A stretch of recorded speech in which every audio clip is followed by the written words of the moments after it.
Note what's at the top of page 8. By assisting your client in creating their ideal lives, they will become empowered over life. That's powerful.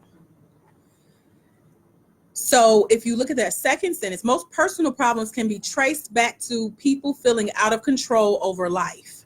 This out of control state causes confusion, and when in a state of confusion, people are aberrant or abnormal. Notice it didn't say go back to childhood and ask why they do this or where they think it came from, because we are not counselors. That's for a therapist.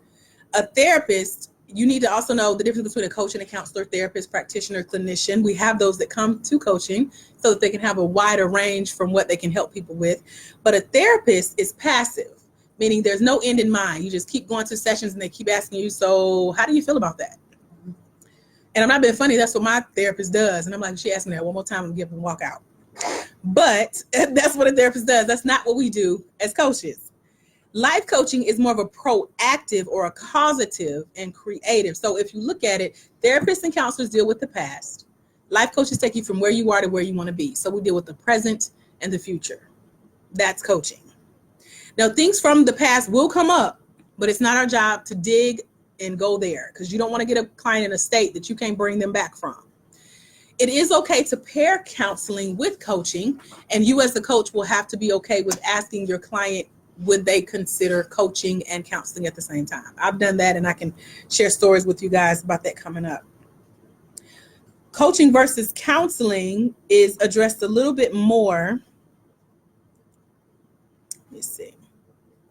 That second paragraph goes back into getting permission to coach someone, getting permission to help them go to their next level. Because if they're abnormal, they're not ready to receive coaching. And again, you're going to have to use your discernment, use your wisdom, because we're all old enough to know when someone wants to get help properly solving their problems and achieving those goals.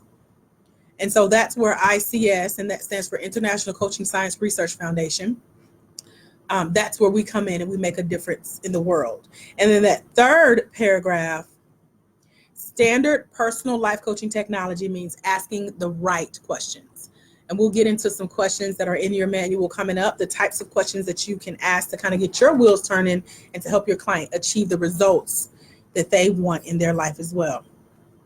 As that coach, still that same sentence in the third paragraph, where we help a person learn how to clear confusion, solve problems, become empowered, and get on with creating the ideal life they envision. If you want to number those are 4 main goals and objectives of being a coach. That's what we do as a coach.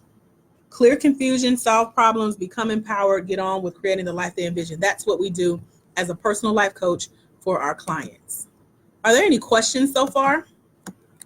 I have one. Yes. How do you, when you're talking about the, when someone wants to go back in the past, Mm-hmm.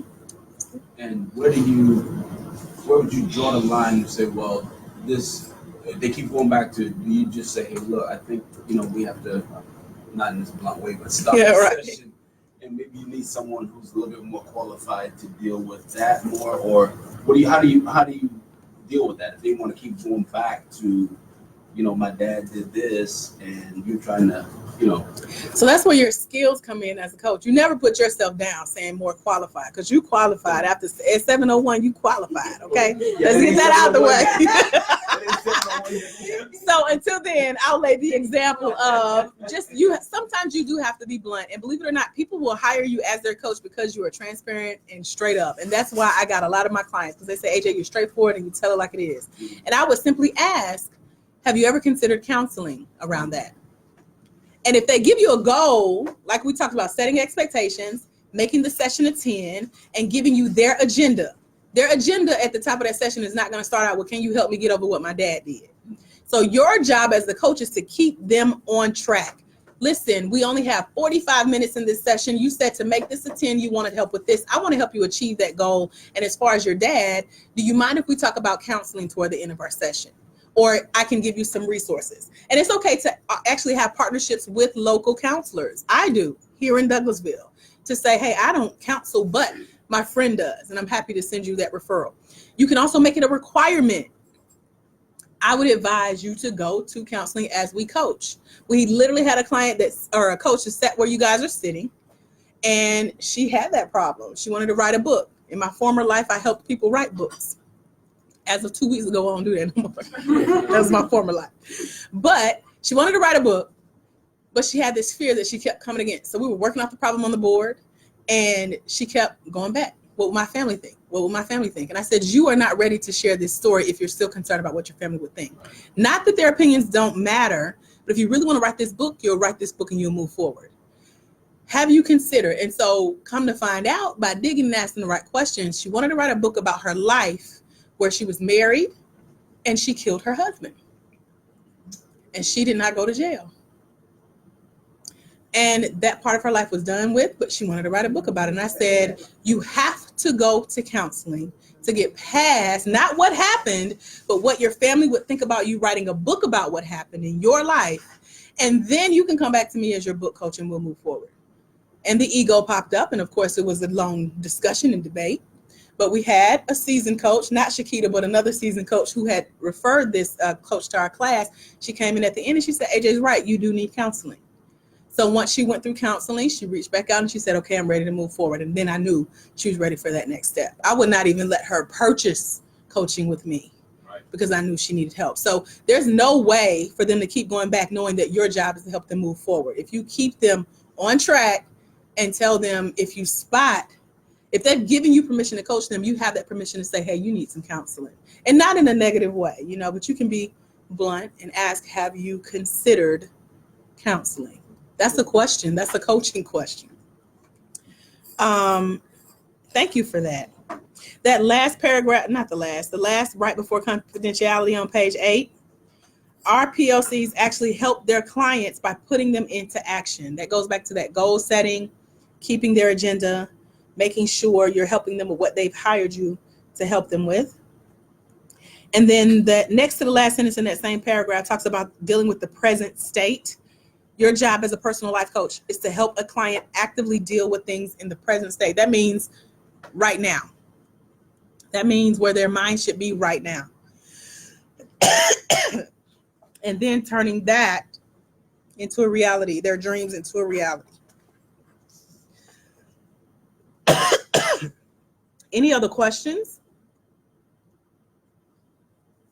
I don't have a question. I just had a comment about what you said about the dealing with things in the present state. Because, I think this, not saying that this is better than them seeing a therapist, but I think it's good anyway because coming from a law of attraction standpoint, that you can't do anything about the past. So wouldn't it be better to try to help people deal with the now and how to move forward from now? Well, it depends on if you're a coach or a counselor. Counselors like that. But as a coach, present state to future. Something else to notice is that coaching deals with potential. Like you have a potential to write a book. You have a potential to start your own business. Counseling deals with the emotional side of the past, that fear, why you do it, where you think it came from, how does it make you feel? Any other questions?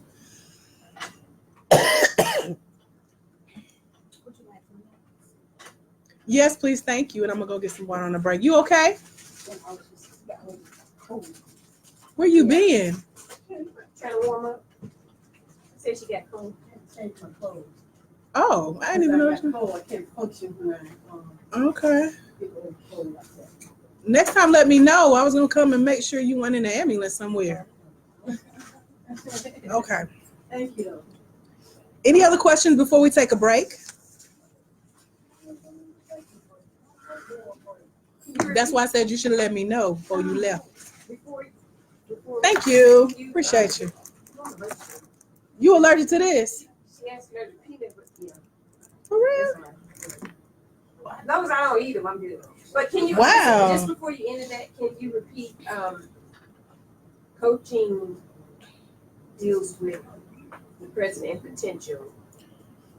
Counseling deals with the emotional state of the past. Of the past, yep. Yep, that's right.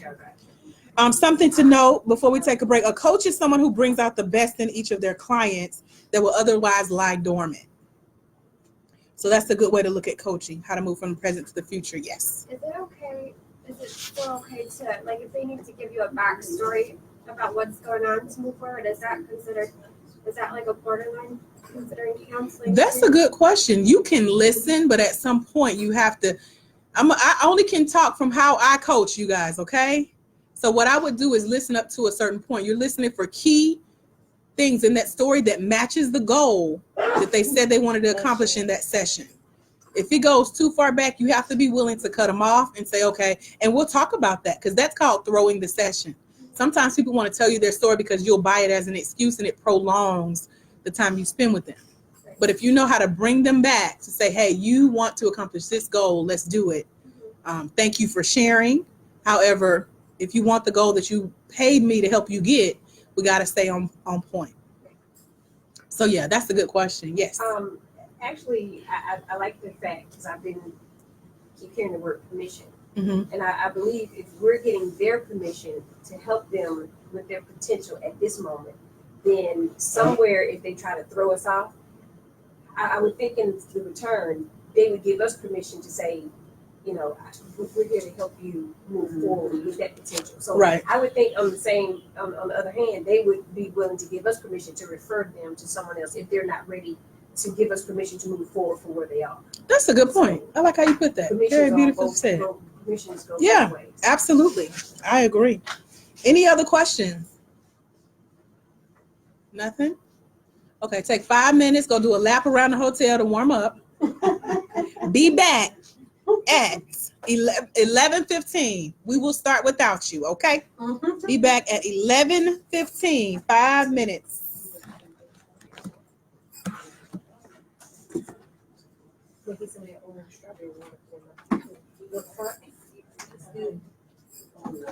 Yeah.